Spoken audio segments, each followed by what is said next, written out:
So when we do Japa, chanting names, as the question said, I chant the name of Krishna, of Ram, of Radha. We don't do that because we want something from them.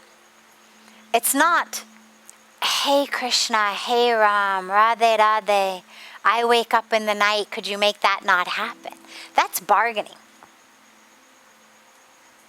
That's what you do with the guy at the checkout counter at the supermarket.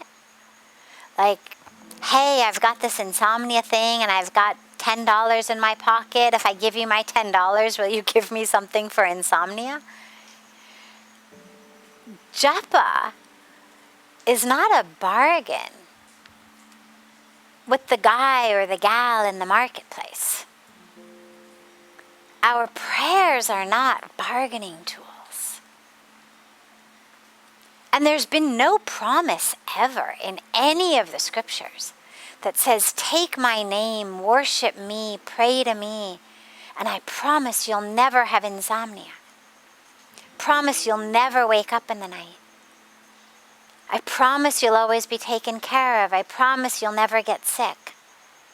I promise no one you love will die. Japa, spirituality, is not an inoculation against life. It's a connection to the divine. Now, the two things do go together, of course. So, for example, if when I take God's name, I'm not just taking it with my mouth, but I'm really chanting God's name with my heart, and I'm really feeling connected to Bhagwan Krishna, to Bhagwan Ram, to Radhe, then my faith blossoms. Then I know what Radha went through. I know the trials and tribulations that she had to go through when Lord Krishna left. So I'm not looking to her to take away my troubles. I'm looking to her for the embodiment of devotion and love and connection and faith in the midst of troubles. Similarly, Lord Krishna, Lord Ram, look at their lives. Both of them lived lives full of troubles, full of jealous people, misguided people trying to harm them. Bhagwan Krishna in his early youth, Bhagwan Ram as he was about to be coronated king. So as I pray to them, it's not about, hey, do for me that which you wouldn't do for yourself. Hey, give me a better life than you had when you came down here on earth. That's not what we pray. What we pray is, hey, give me that clarity, that connection, that awareness to know that you are present in difficulties, that you are always with me, which means that anxiety is all in the future. When we live in the past, we suffer anger, we suffer grudges, we suffer depression. When we live in the future, we suffer anxiety. So if I'm waking up with anxiety, it means I'm living in the future. So when I pray in my japa, the prayers are not, hey, take my insomnia. The prayers are, hey, make me so one with you that I know whatever comes, you'll be with me. It may be a full-on Mahabharata war. It may be a full-on war of Lanka or Ramayana, but you'll be with me. Stay with me. Let me always feel you, such that whatever comes in my life, you're always there.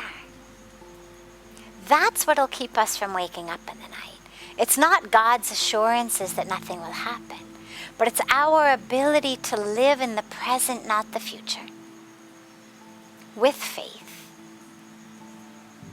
Because of course, as is said so beautifully, if we can take care of the seconds and the minutes of our life, the months and the years will take care of themselves.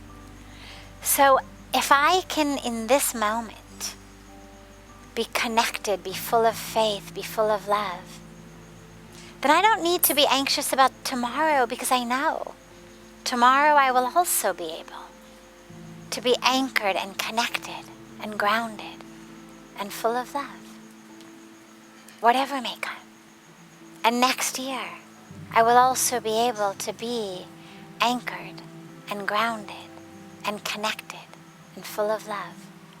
So our spiritual prayers and japa are that which transform my present moment into one of connection with God, one of awareness of the truth, one of knowing that I'm being held in the arms of the divine. And when I have that in the present, well, then I'll have that in the future as well. Because however you live your days is how you live your life. It's not, well, my days are one thing, but my life is something else. It's not, well, yeah, in my days I'm really anxious, but in my life I'm really peaceful. How you live your days is how you live your life. So if I can live every moment connected to God, full of faith, full of love, well, that's how I'll live my years. Which means there's nothing to be anxious about. I'll be able to face it with love, with mindfulness, with awareness, with grounding, with connection. And that is what our japa does. God is not a vending machine to do a round of your mala and then whatever you want, push any button.